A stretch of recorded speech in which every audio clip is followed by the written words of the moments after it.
Women's Work During World War II by Lacey Weaver.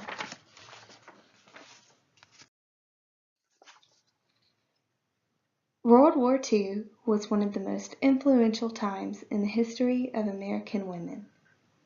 Women would begin to question what they really wanted out of life. Before World War II, many women only worked if financially necessary. Women either worked traditionally female positions, such as secretaries or nurses, or were homemakers. There definitely wasn't a vast variety in the positions that women held.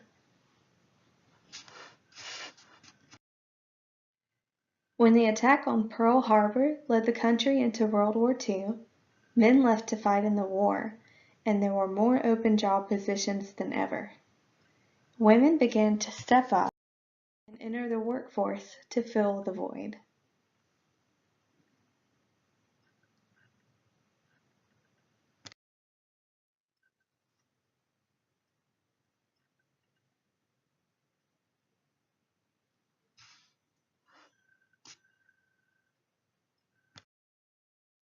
Women who had never stepped foot in factories suddenly found themselves working in them.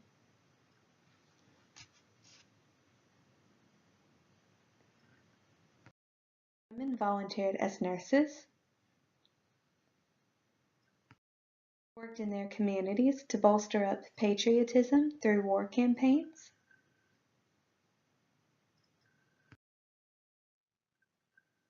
and many even put on military uniforms themselves. Some served as pilots or fly girls. African American women had new opportunities to serve as nurses. Code breakers broke Japanese and German military codes.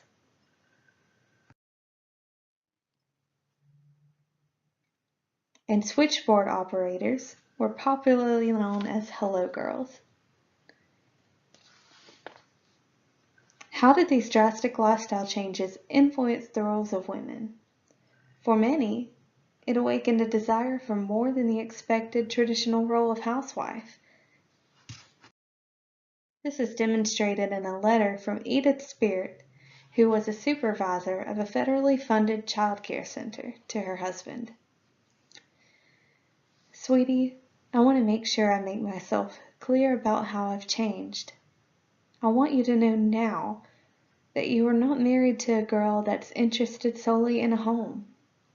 I shall definitely have to work all my life. I get emotional satisfaction out of working, and I don't doubt that many a night you will cook the supper while I'm at a meeting. Also, dearest, I shall never wash and iron. There are laundries for that. Do you think you'll be able to bear living with me?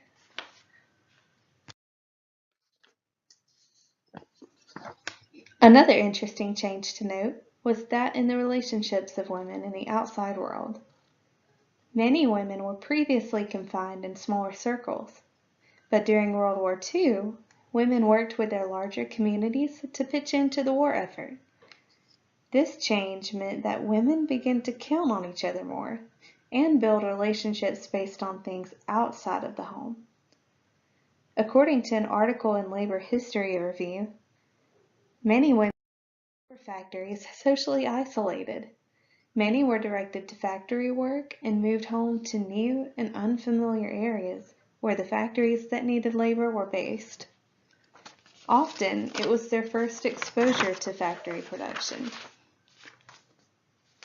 They had not served apprenticeships and thus had not been gradually socialized into shared occupational and workplace cultures. Though many women professed to enjoy work, it seems that they also used work as a distraction and to try to find some sort of lightness in a time darkened by the fears of war. The singing and the joking appear not as pure, simple happiness, but rather as a conscious, creative reaction of the women to the factory context which faced them. Women often found work and the relationships they created with those around them a sense of comfort and distraction from the worries about their loved ones, their security, and the outcome of the war.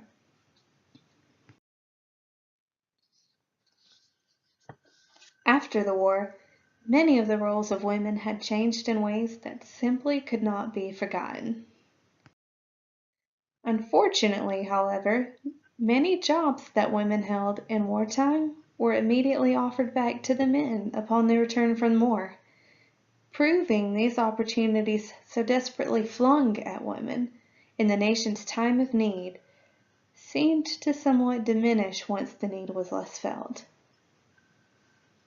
In an American Economic Review article by Claudia Goldwyn, she brings up the point that many women were forced out of high-paying jobs in traditionally male industries, such as aircraft and machinery, through seniority systems that favored returning servicemen.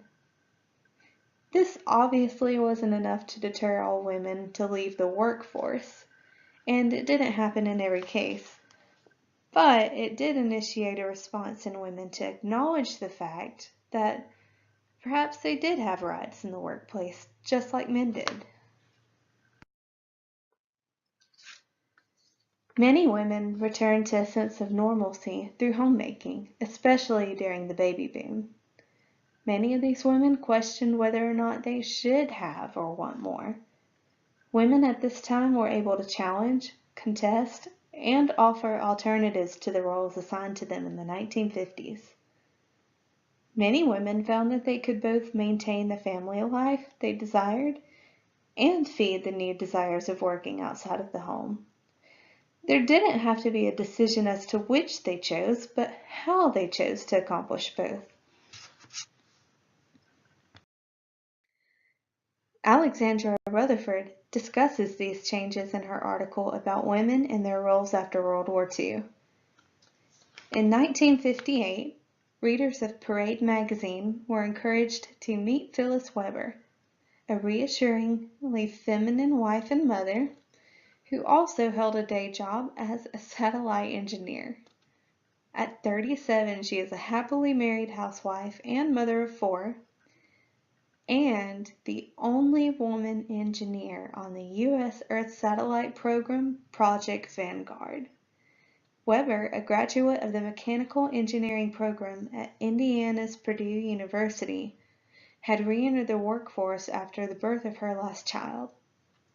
As she put it, "I found that once the children went off to school, there wasn't much to do. I needed mental stimulation.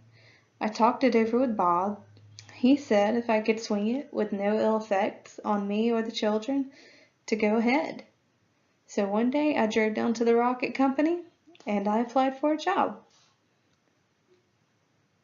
The impact of work in World War II and the role that it had on women of the future are many. Women are more capable of achieving their goals and making an impact in the world than ever before.